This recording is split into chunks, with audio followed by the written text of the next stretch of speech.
Write your eulogy, the prompt that changes everything.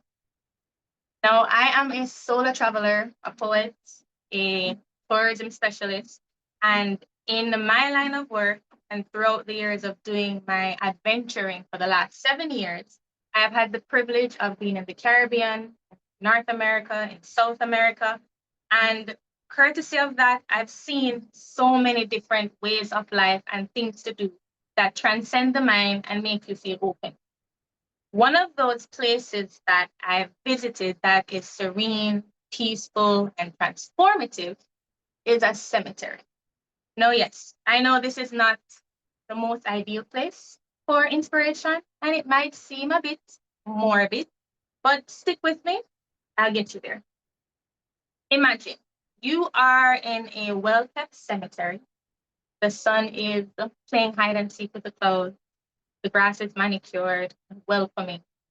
You packed a blanket, you have your snacks, you have your notebook, you have your pen, you have some water, maybe even lunch.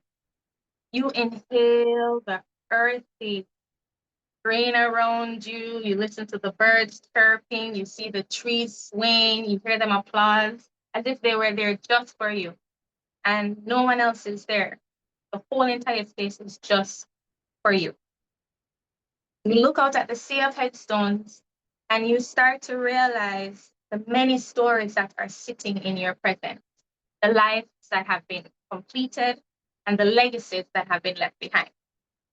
In this quiet place is where I thought of three core elements of a eulogy and created the reverse eulogy. This prompt is supposed to help you transform into clarity. Will also help you write more. It will help you to think outside of the box, be appreciative. And the best part that I want to focus on is creating your future self. I will also, in this session, read you my personal eulogy that I've written. You'll also have some time to practice with the prompt when we go through it in detail. And there is a gift that will be there for you at the end. So don't go anywhere. I don't want to miss my time, so let me set my timer right now.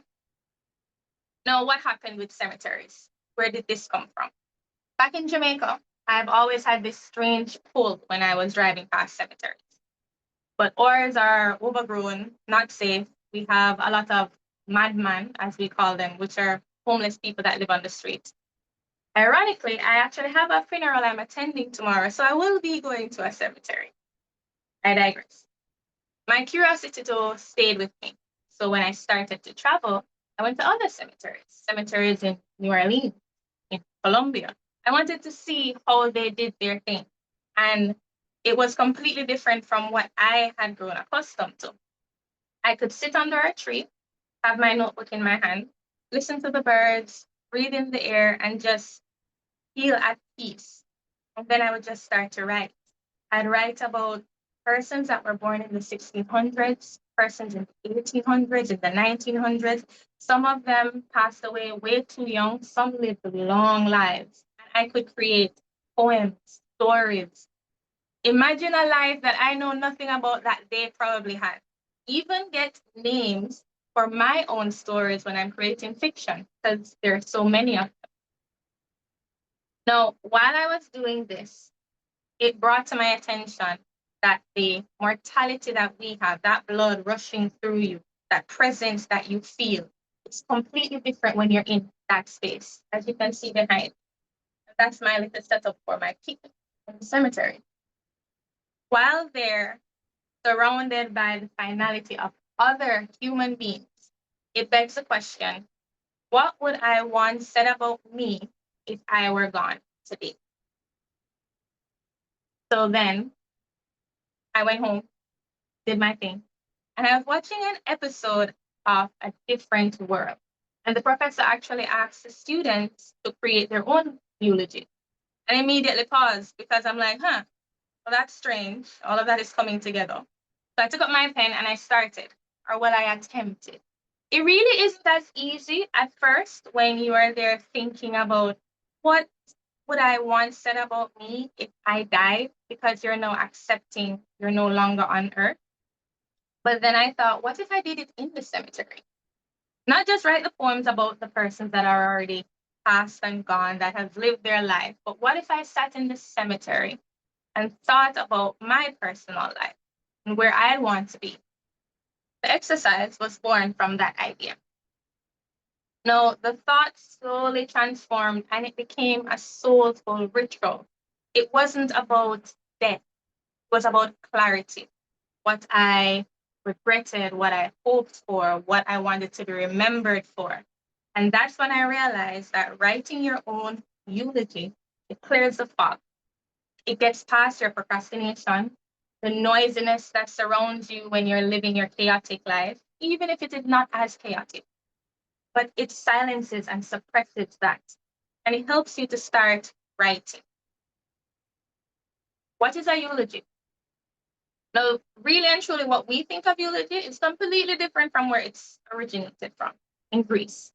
The word is actually from Greek and it came from eulogio, and it means good word or praise. So for centuries, persons would have these public eulogy, basically celebrating persons in authority.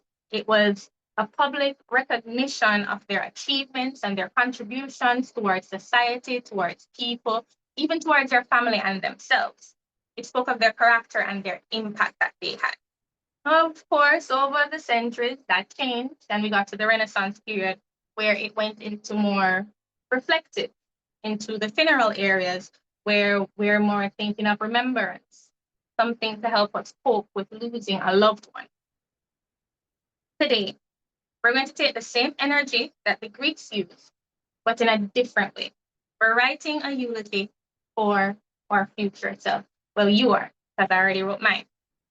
So this is a now twofold prompt. The first aspect is you're going to get unstuck. Just start writing. Like it's basically a kick in the butt. You need to just start. And by facing death head on, you are now silencing your inner critique, your procrastination, the need for perfectionism. You're dissolving fear by facing the biggest fear.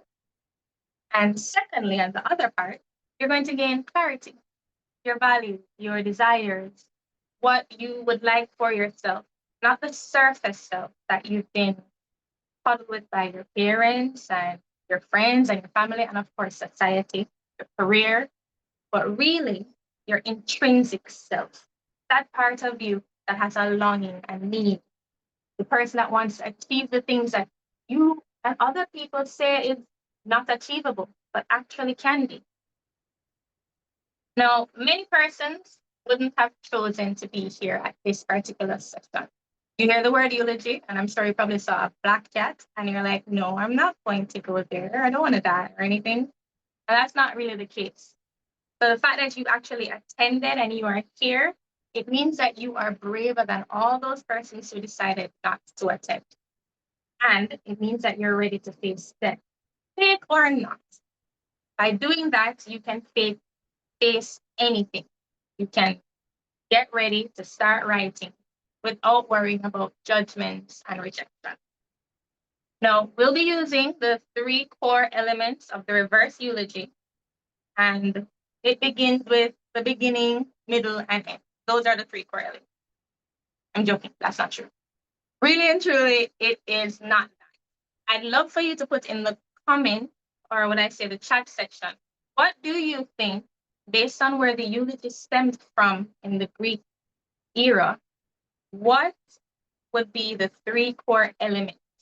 Put it down into the chat. I want to look at those and see if we're on the same page. I'll give you some time. I hope you're typing. Okay.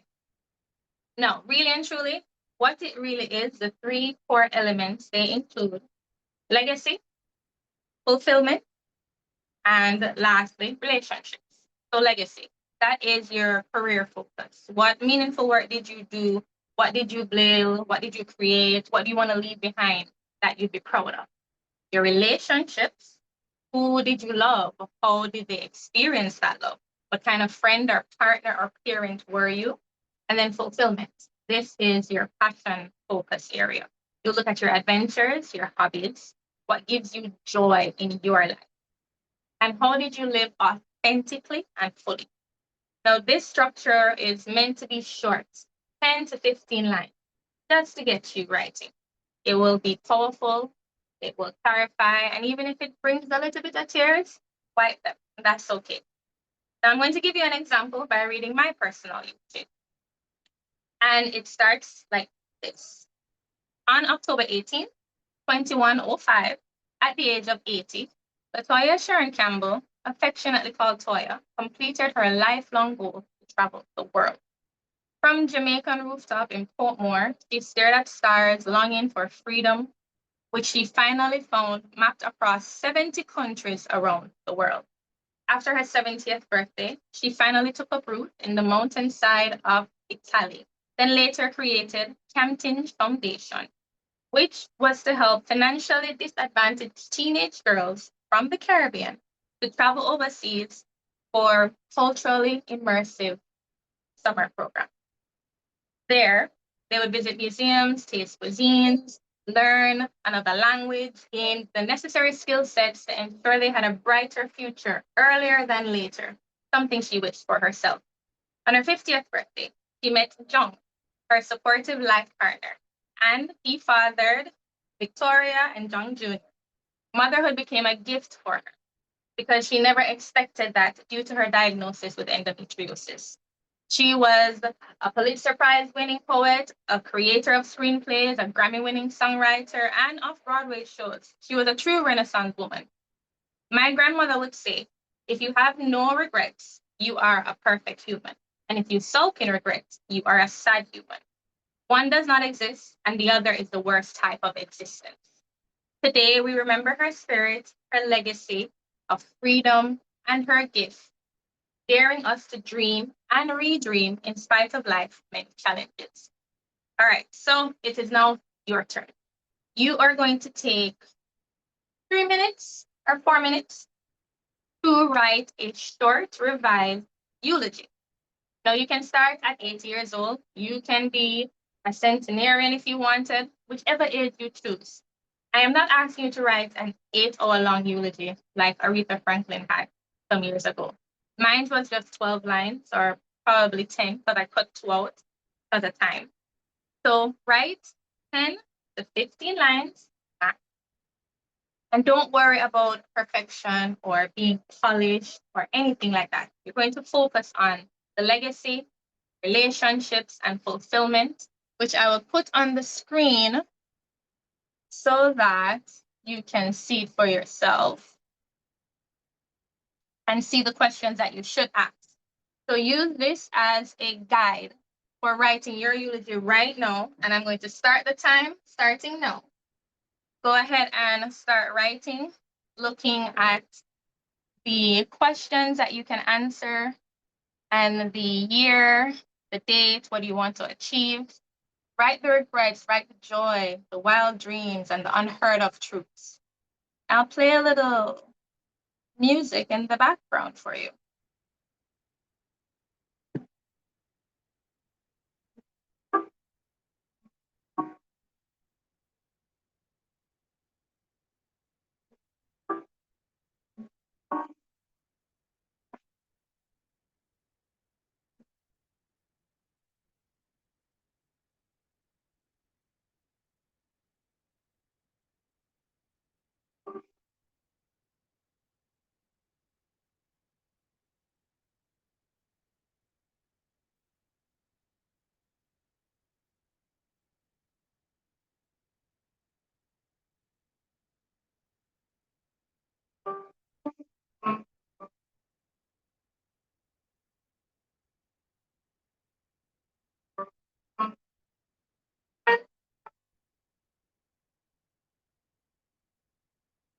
Mm.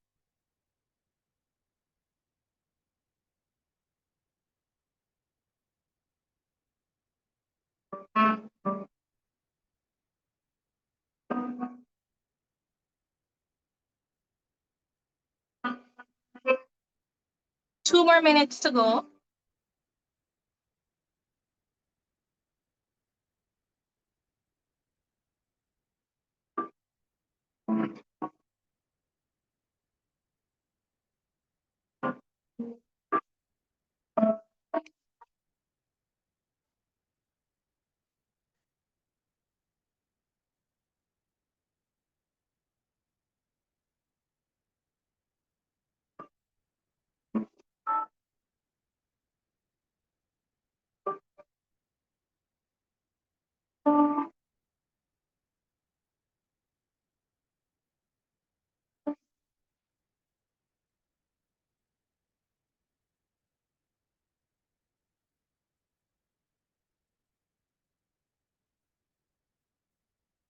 Okay, thank you for that. I'm sorry. I hear the music isn't as clear. Let me know. Would you like me to just stop it and you just write in silence? Thank you, Cassie, for letting me know.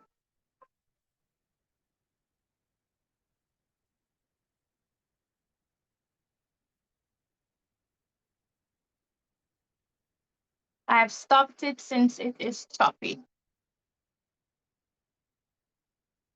Go ahead and take an extra minute then. At 2:48, we will stop.